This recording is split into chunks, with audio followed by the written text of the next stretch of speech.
तो हल्ला बोल में आज चर्चा कोरोना की उन परिस्थितियों पर जहां पर अलग अलग राज्यों से आती खबरें हर किसी को दहला रही हैं। सवाल यह है कि एक व्यवस्था नाकाम होती दिख रही है, उस पर लोगों का गुस्सा है। टेस्टिंग से लेकर इलाज और इलाज से लेकर शमशान घाट तक जो परिस्थितियां हैं वो कई सवाल इस व्यवस्था पर खड़ी कर रही हैं। इसी पर हम चर्चा कर रहे हैं। राहुल गांधी ने ट्वीट करके थाली पीटने का भी मैं बार बार ये पूछना चाहती हूं, क्योंकि आपने खुद ही माना कि वैक्सीन के बारे में जिसने भी अफवाहें फैलाई सुप्रिया जी वो गलत था। मैं ये पूछना चाहती हूँ, ये थाली पीटने का मजाक उड़ाने से क्या मिलता है? मतलब बड़ी भयावह परिस्थिति है। किसी भी नेता के लिए इस वक्त गंभीरता और संवेदनशीलता दिखाना जरूरी है ना सुप्रिया जी। थाली पीटना मतलब वो अवेयरनेस के लिए था ना। जागरूकता तो सबसे बड़ा हथियार है इस बीमारी के खिलाफ। सुप्रिया जी, और क्या हुआ पिछले एक साल में? कितनी जागरूकता ले आए हम तो चुनाव कराने लगे, हम तो चुनी हुई सरकारें गिराने लगे। ये हमारी जागरूकता थी। मैं 3 आपको फ्रेजेस बताऊंगी अंजना जी, अंग्रेजी के फ्रेजेस हैं। This is the end game, bend it like Beckham, that's how we have bent the curve, we are the pharmacy of the world. ये जो premature celebration government of India करने लगी थी ना, misled by its own euphemism कि भाई हम सब ठीक है, सब चंगासी, सब कुछ कंट्रोल में आ गया है। इसी के चलते लोग भी लापरवाह हुए, हमारे राजनीति के चलते हमारे नेताओं ने, जो मंत्रियों ने करना बहुत बढ़िया, हमने विश्व विजय पा ली है, दुनिया सराहना कर रहा है कोविड के हमारी मैनेजमेंट की। और देखिए आज क्या हो गया। मैं 3 चीजें दर्शकों को बताना चाहती हूँ जिससे दर्शक भी ये समझे कि ये भयावह स्थिति है, इसमें कैलस मत होइए। हम डेली केसेस में दुनिया में नंबर 1 है, हम सारे संक्रमण के मामलों में दुनिया में नंबर 2 है, हम एक्टिव केसेस में नंबर 2 हैं, और हम मौत के मामलों में नंबर 4 पर पहुंच गए हैं। दुनिया भर में हम नंबर 4 पर हैं। आज 100 में से एक व्यक्ति की मौत हो रही है कोरोना से। और आपको लगता है कि इसमें कोई संगीन नहीं है? बहुत संगीन मामला है ये। मैं सिर्फ ये कहूंगी कि सरकार अपने लोगों की बात सुने, हमारी ना सुने। ब्रजेश पाठक यूपी में मिनिस्टर है, उन्होंने क्या कहा है? हालत ध्वस्त हो चुकी है। ब्रजेश पाठक जी ने चिट्ठी लिख के कहा है हालत ध्वस्त हो चुकी है। मनोहर सिंह जी इनके पूर्व अध्यक्ष थे लखनऊ के, उनके लड़के ने जब कोविड सेंटर फोन किया, उनको बोला गया जाओ मर जाओ, उन्होंने ट्वीट किया इसके बारे में। और तो और जो गैर जिम्मेदार बयान है वो बनने चाहिए। तीरथ रावत जी कहते हैं गंगा मैया हम सबकी पावन है, लेकिन ईश्वर ने मनुष्य को बुद्धि दी है कि भगवान का नाम घर पे लेकर बैठो जब इतनी बड़ी महामारी आई है। इसमें सरकार को रोल प्ले करना चाहिए था कि इतना बड़ा एकत्र ना हो हुजूम। उसके चलते देखिए कितना बड़ा फैला है हरिद्वार में, कितने एक्टिव केसेस हरिद्वार में बारे।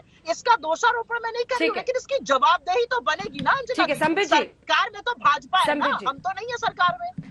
क्या इस देश की राजनीति और चुनावों के फैसले ने लोगों के मन में ये धारणा पैदा कर दी कि अब तो बीमारी खत्म हो गई है?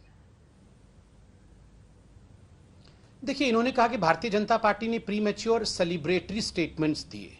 सेलिब्रेटरी स्टेटमेंट मतलब हमने कहा कि हमारे वैक्सीन्स और वैक्सीन मैत्री हो रही है, हमारे वैक्सीन्स अच्छे काम कर रहे हैं, वैक्सीनेशन अच्छे तरीके से चल रहा है। ये सेलिब्रेटरी नहीं है, यथार्थ था। मगर सेलिब्रेटरी स्टेटमेंट फिर भी ठीक है, सैडिस्टिक स्टेटमेंट्स नहीं होने चाहिए। ये जो सैडिस्टिक स्टेटमेंट देकर ये कहीं ना कहीं हम जो वोट की राजनीति करना चाहते हैं ये भी उचित नहीं। दूसरी बात है, बार बार आपने कहा कि देखिए कुछ लोगों ने इस प्रकार का स्टेटमेंट दिया, कुछ लोगों ने उस प्रकार का स्टेटमेंट दिया, चुनाव हो गए जिसके कारण से केसेस बढ़ गए। बिल्कुल सही है, केसेस बड़े होंगे, इसमें कोई दो मत नहीं है। मगर आंकड़ों के साथ मैं बता दूं, आज विश्व का सबसे बड़ा हॉटस्पॉट अगर कहीं है तो वह है महाराष्ट्र का राज्य। महाराष्ट्र किसके द्वारा शासित है? क्यों कंट्रोल नहीं हो पा रहा है? आपने क्रिकेट मैच के बारे में गुजरात में तो बात कर ली, महाराष्ट्र में भी क्रिकेट मैच हुआ था। सरकार किसकी है? वहां वसूली में व्यस्त थे कि किस प्रकार से 100 करोड़ रुपए प्रति माह कमाना है। अगर 100 करोड़ रुपए कमाने के बदले में स्वास्थ्य के ऊपर ध्यान दिया जाता, वही 100 करोड़ रुपए स्वास्थ्य के ऊपर खर्च किया जाता जो 100 करोड़ रुपए नेताओं के जेब में जा रहा था, तो मुझे लगता है महाराष्ट्र की हालत ठीक होती आज। नंबर 2 देखिए, स्टेज 1, स्टेज 2, स्टेज 3 की बात करके राहुल गांधी जी ने तंज कसा है। यह एडवाइस नहीं दिया है, तंज कसा है। अगर तंज कसने पे आ जाए, मुझे तो बुरा लग रहा है कि तंज कसना पड़ रहा है, तो स्टेज 1 में कांग्रेस पार्टी ने, याद करिए इससे पहले जो 2020 में कोरोना का पूरा प्रकोप फैला था, उसमें लगभग 2.5 लाख N95 मास्क का घोटाला, मास्क चोरी हुआ था जयपुर के एक अस्पताल में राजस्थान में। अब जब स्टेज 2 हुआ है 2021 में, 320 वैक्सीन चोरी हो गए हैं राजस्थान में, उसका घोटाला हो गया है। देखिए, इसको आपदा को घोटाले में बदलना, एक आपदा में किस प्रकार से सब लोग एक दूसरे की मदद करें, उसको छोड़ करके यहां आपदा से घोटाला।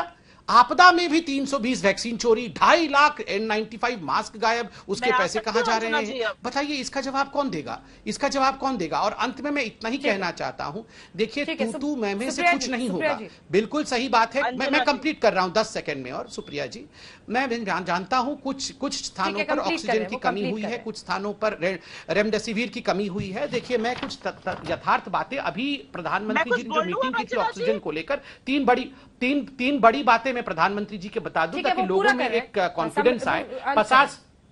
50,000 metric ton, 50,000 metric ton medical oxygen ये इंपोर्ट किया जा रहा है। दूसरी बात है, हर फैसिलिटी में ऑक्सीजन प्रोडक्शन बढ़ाया जाएगा, 24/7 ये प्रोडक्शन बढ़ेगा।